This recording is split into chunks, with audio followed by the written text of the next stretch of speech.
Hello tout le monde, aujourd'hui petite vidéo pour faire suite à la vidéo présentation de mon stand. Nous allons tester ces trois calibres différents pour voir quelle quantité de sable il faudra pour arrêter chaque ogive. Pour cela j'utiliserai une bouteille d'eau remplie de sable et je mesurerai à la fin la quantité de sable traversée par chaque ogive, en commençant par le 22 LR avec la Tikka T1X, avec des SK standards qui sortent à 320 mètres secondes plus ou moins, pour un poids standard de 2,6 g.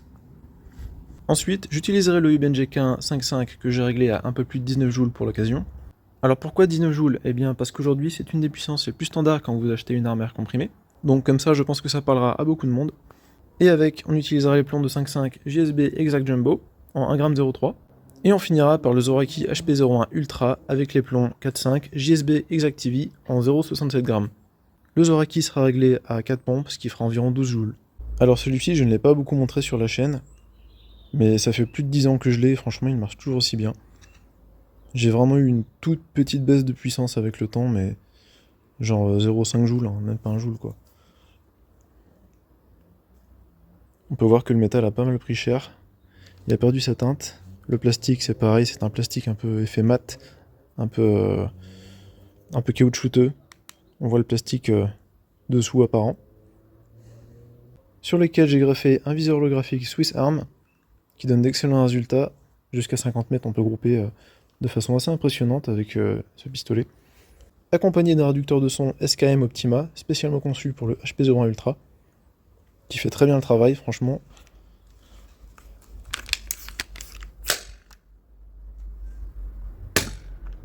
C'est un peu de mouche. Et pour le G15, ce sera le setup classique pour quand je tire opposé, avec la lunette Discovery 1x6 et le RDS en carbone. Maintenant, je vais passer les deux pistolets au chronographe pour que vous voyez la puissance qu'ils sortent réellement, et on va pouvoir passer au test. Donc c'est parti pour les mesures au chronographe. On va faire ça avec mon fidèle chronographe qui vient de chez Tonton Ali, mais qui est rudement précis. Je l'avais déjà comparé par rapport à mon ancien chronographe, les résultats étaient très similaires.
Ah oui, et petite nouveauté, vous avez pu apercevoir mon compresseur Yongeng juste derrière.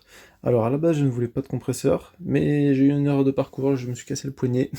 Ce qui fait que la pompe, j'ai dû oublier pendant quelques temps pour gonfler le Huben à 250 bars, c'était inenvisageable. Donc j'ai cédé au compresseur et finalement, je trouve que c'est vraiment très pratique quand même quand on a un petit réservoir comme le Huben. Donc pour la maison je l'utilise tout le temps. Et la pompe du coup je réserve ça pour le stand. Et cette installation un peu bizarre, c'est moi qui l'ai rajoutée. Comme c'est un compresseur qui fonctionne par refroidissement à eau, ce qui est génial, en fait il chauffe presque pas, j'ai rajouté une bouteille d'eau de 5 litres dans laquelle j'ai plongé la pompe, que j'ai fait passer en découpant la bouteille ici, et en refermant, comme ça il n'y a pas de poussière ou de saleté qui peut rentrer dans le circuit. et ça permet d'avoir un gros volume d'eau pour bien refroidir le compresseur.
Alors maintenant on va passer à l'autopsie, donc on a bien nos 3 impacts.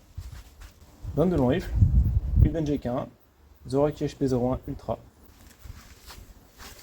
Je vais quand même rajouter ça, pour ne pas que le sable s'écoule et que ça fausse le test.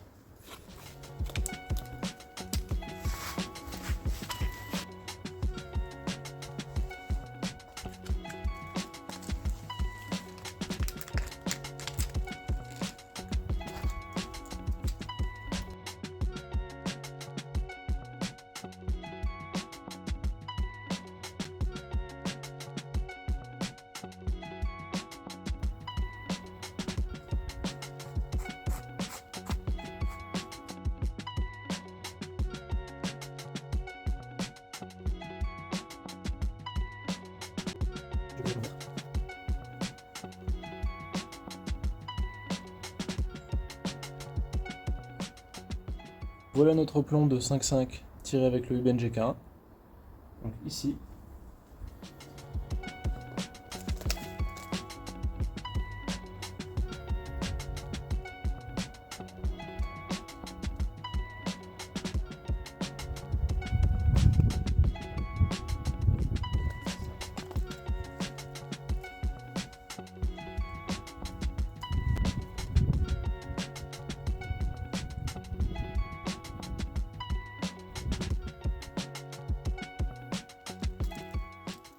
Voilà notre ogive de 22 LR qui a parcouru un peu plus de distance.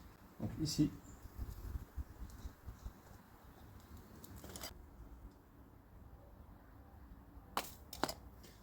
Ça fait 11,5.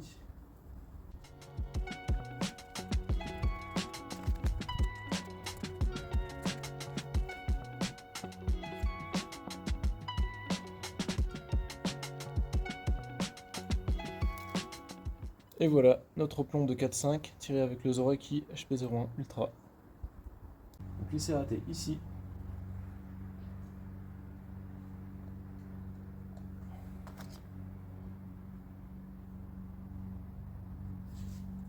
Alors voilà nos candidats. On a donc le plomb de 4,5 tiré avec le Zoraki HP01 Ultra qui a traversé un peu plus de 5 cm de sable.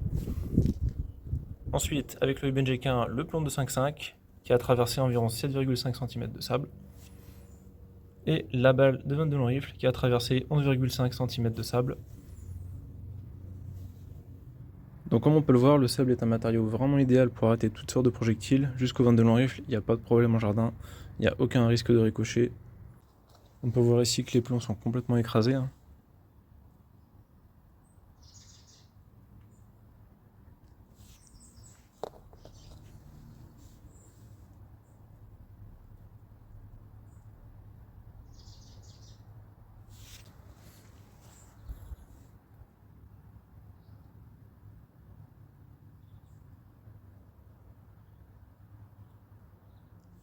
Alors voilà pour cette vidéo qui venait en complément de la présentation de mon stand.